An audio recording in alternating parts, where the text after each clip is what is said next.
Well, good evening, everyone. I'm trying to figure out where to look here. Um, yeah, I made a video in a long time. I made one the other day, but it was just kind of nonsense rattling on.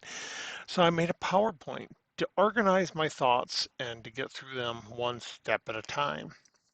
The reason I was motivated to make this video was because um, everyone is so negative and they keep calling it a shit show and they keep saying it's the worst outcome. And I'm sitting there going, this isn't logical. I mean, it carried on, it carried each step. And the only thing making it a shit show are the people calling it a shit show.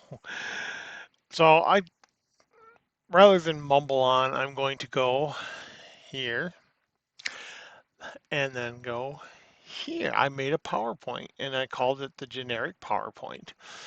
And let me start the slideshow. And I even moved everything over, so I had a little bit of room for my picture. Um, Pew. So this is these are my opinions and my thoughts and my my observations, and I believe them to be correct. And if you don't believe them to be correct, well, that's fine for you. But there shouldn't be any name calling. There shouldn't be any words being used. But anyway, on with the show. Again, generic PowerPoint. Now, the first step I'd like to make a point of is first of all, a man believed he was going to die. He decides to gather up all the gold he has because he collected gold over the years. I'm sure he bought a coin here, coin there, nugget here, nugget there. He might have even panned for some of those himself. I don't know. I haven't heard any of that, but I imagine he picked them up here and there. Gold pesos and gold dollars, and none of them were like 99.9% fine gold, but they were circulated gold coins, which is really cool. He also threw some other things in there. Uh, and well, I think I got another thing here. Yeah, what he puts in and takes out is irrelevant. Yeah, there are pictures showing diamonds and jewels and rubies and bracelets and necklaces, but in the end, it wasn't there. At one point, he closed that chest for the very last time, and that's what the treasure was. So all these people complaining, well, this picture shows this and this picture shows that. Well, I'm sure there's a lot of pictures taken before he hit it. Um, and they mixed it up a little bit, but I mean, we can't do anything about it. It's all irrelevant. What's relevant is that one day he closed that chest for the very last time and set it on the ground and walked away. And that's what's in the chest. And it's found. Let's see, page 2. So he fills the chest and takes it to his favorite spot where he used to fish, but he can't just hide it in the parking lot, so he hides it in the woods a bit. Now, a lot of people are saying like, "Oh, why did he want to die in a bunch of fallen logs and blah blah blah?" And I'm like, "No, no, no, no, no." His favorite spot was 9 Mile Hole where he used to fish. You can't just put the chest down in the middle of the parking lot. He couldn't put it down like in the middle of the river. You know, he didn't put it in the exact spot he wanted to die, but he carried it off into the woods a little bit so it'd be out of sight. And I've always said my favorite spot in the Rockies was the Tri-Rock area by Goose Creek, and I love that. I love climbing up there. I love being by the Tri-Rocks, and I'd love to die there. Um, but if I was going to hide a chest, I mean, anywhere in that area, I would consider it. Yeah, that's in the area of the Tri-Rocks. So yeah, he didn't put it in the exact spot because that would be impractical. He just put it in the general area, which was just south of mine. Well, in my opinion, just south of 9 Mile Hole. And then he writes a poem that leads to that treasure. Now, sure, Um, we're not clear on whether he hid the treasure first and then wrote the poem, or wrote the poem and hid the treasure, or started writing the poem and hid the treasure and finished the poem, or all these things. But that's irrelevant. How long it took him is irrelevant. What's relevant is that one day he finished it and released it and said, "This is the start of the treasure hunt." So far, no shit show. Time passes. The man is cured, so he gets to live on and see the fruits of his labor. Um, the man says whoever finds the chest has the option to tell others where it was or not. He said that, and I've seen videos of him saying that himself. He said, "Yeah, whoever finds the chest, they can keep it a secret. They can tell everybody. I don't care. It's up to them."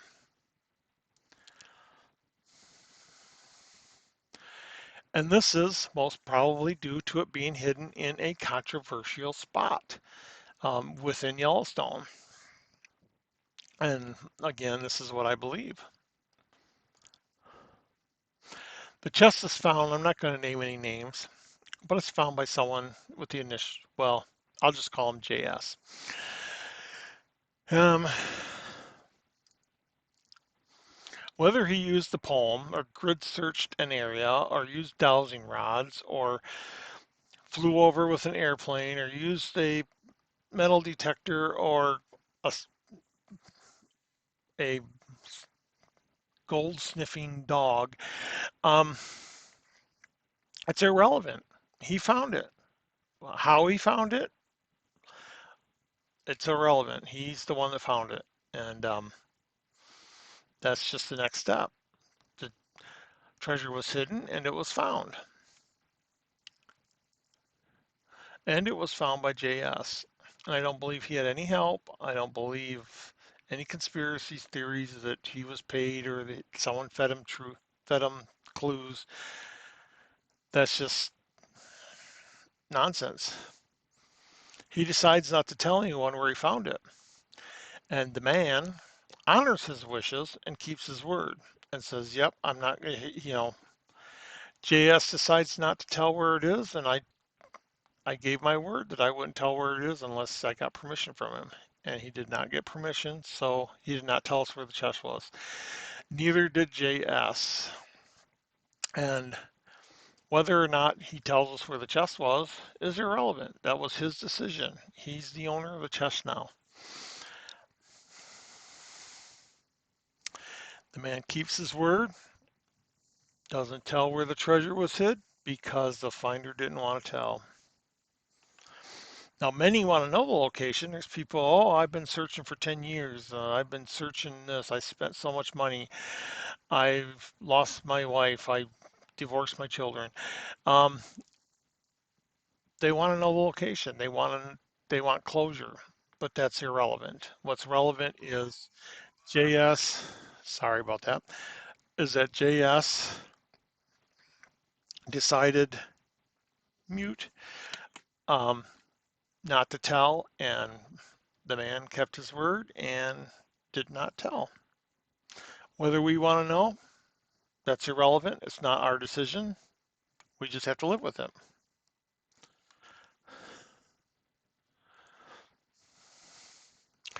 Okay, the man passes away. Very sad day, but that means there's no more information from this source. That's it. Whatever he told us.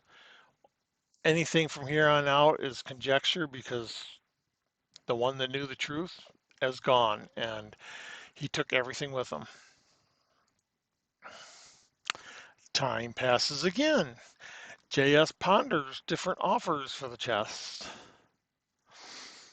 And I'm sure a chunk of this time was used for appraising the items. Um, that takes a long time. They appraise each item individually. Um, yeah, and I'm sure they appraise them at face value and not as part of a treasure that was. saw it for a long time. But yeah, each individual piece was appraised, and then JS accepts an offer. Someone finally offered him something, and he accepted and sold the chess. JS is no longer the owner. The new owner is free to do whatever they want with it. Hide it away, don't tell anybody, put it in their bathtub, it doesn't matter. It's their chess now, and they can do whatever they want with it. But the buyer of the chess decides, and we have no say in this, but they decide to sell each item individually. And they kept a few items for themselves. There was a few items that could not be auctioned. Um, and yeah, that was their decision. That's fine. We have no say in that. That's their decision. So people crying about, oh, it should have stayed together. Well, I'm sorry, but it's not up to you. And then the auction happens. Whether or not you like it, the auction happens. So where does this leave us? This leaves us with the olive jar. Now, simplest Occam's razor says the simplest solution is usually the correct one. The olive jar was sealed when it was hidden. Um, that's what Forrest said. And when JS found it, it was still sealed and he did not open it. The auction house and the new owners did not open it. It's being auctioned, sealed just the way it was when it was hidden. And whether this new buyer, when whoever wins the auction for the olive jar, it's up to them to do what they want with it. They can put it under their bed, they can put it in their bathtub, they can bury it in their kitty litter and not tell anybody where it is. They can open it and burn the contents or share it with the world. Um, it's up to them. They own it now. It's theirs. So here's the breakdown. And this is why I don't understand why everyone says it's shit show. Man hides a chest and releases a cryptic poem to its locations. Another man finds it. Pure and simple. The second man who found it sells it. The new owner auctions it off. And that's it. That's my generic PowerPoint. Woo! So that's the deal now. Whatever you think you know, it doesn't matter. Um, I believe there's overwhelming evidence and overwhelming um, pictures. There's pictures that match and the location fits and it works the poem and all this good stuff. And even, and I'm going to say this because I believe it, the GPS coordinates dot right on that location. And I pointed out the GPS location before they showed us where it was. And there's correspondence and correspondence from the park, and there's just overwhelming evidence it was at 9 Mile Hole. And if you don't believe that, that's fine. But I believe that to be the truth. Um, and I can't fathom why anyone else. In fact, if you don't believe this, this is my philosophy. If you don't believe um, that it was 9 Mile Hole with all the evidence that's been presented, nothing is going to change your mind. There's nothing that will change your mind. You're either deluded or lying or whatever, but if you think it was in Colorado and all this proof has been shown that shows you it was a 9 Mile Hole, there's nothing that will change your mind. So there's no point in even engaging. Um, And the same with people who claim, oh, I found it first, so I deserve a piece. Nope, you're either deluded or lying. Oh, I found it, but I left it there. And oh, I found it in Colorado and I left it there and it got moved to somewhere else because I went back and it was gone. I mean, these people are just, like I said, they're either deluded or they're lying. Those are the only two explanations. And no amount of proof, if they're deluded, there's no amount of proof that's going to convince them otherwise. There just isn't. That's the way it works. If they believe it was in Colorado and they believe with every fiber of their being it was in Colorado, nothing is going to change. Jax or JS could come forward and say, "Yep, I found it right here." The family could come forward and say, "Yeah, it was hidden right here," and these people are still going to go, "Nope, wasn't there, wasn't there." There are people who are still denying the auction is legit. There are people that still denies that the chest is legit itself. Um, yeah, there's just no way you're going to convince people who have already made up their minds and are not open to any other interpretation. Um, but anyway, that's my PowerPoint. And I made this PowerPoint wearing, oops, no, this way, the Clue shirt. And that was strictly by chance. This is what I picked up today. I went to my closet and grabbed a shirt, and this is what I put on. Um, yeah, I had some fun today. We celebrated Thanksgiving yesterday. It was my first time cooking a turkey, and it came out fantastic. However, I have a thing about bones. I hate bones. I trimmed the turkey as well as I could, or carved it as well as I could, and I'm sure I left about 50% of the meat on there because I can't stand. I couldn't even get the legs cut off because you gotta like hack through the joint, and I could not do that. Um, so yeah, I mean it was delicious. It came out pretty good. But yeah, it was just I just couldn't get a lot of meat off of, those breast meats. Those are the best parts. And you cut those off, and you got a big old chunk of meat. And then we cut those up for the kids and stuff. So yeah, everyone was fed. We had lots of good sides. My daughter makes this cheesy corn. It's really good, and mac and cheese for the kids, and buns and rolls and mashed potatoes, and I can't remember all. And we had three pies for dessert, which are still upstairs. And after I'm done here, I might go up and get a piece.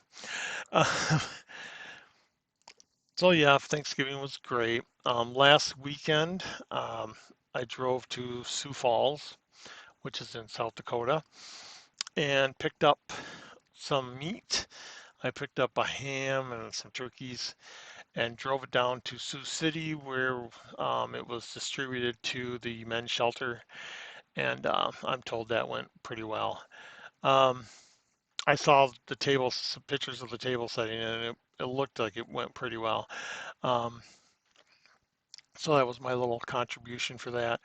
Uh, yeah, other than that, there's not much going on. Kyle Lazars did find an article that featured the top, I think, top 11 treasure hunts, and I was number 10. And they said it was very complex. Um, so there's that. And I don't know if that's responsible for the uptick in sales because there was a little slight uptick in sales from the previous months. In fact, it was probably my second best month ever, and it's not over yet. So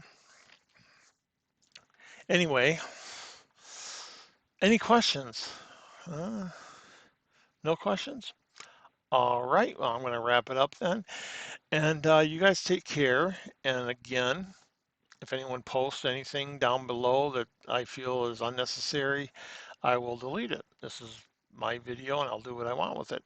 So if you say, oh, you're sheeple and you believe the trashy lies that everyone's telling, I'm going to delete all comments like that. Um, but yeah, take care and have a good Thanksgiving weekend and a great Black Friday. Speaking of Black Friday, I had to go to the store today to get a circuit breaker. I don't know if it was because they were expecting a lot of people, so they had every counter open, but I walked right in and found it and walked right back out again. And by the way, circuit breakers, holy crap, we paid $55 for one circuit breaker. And I just could not believe that was the cost of that. But we got my daughter's house all back up and her refrigerator is running again and her garage door opener runs again, so she's happy. Um, Anything else? I can't think of anything. So for the last time, I will say sayonara. Goodbye. Adios. Aloha. Take care.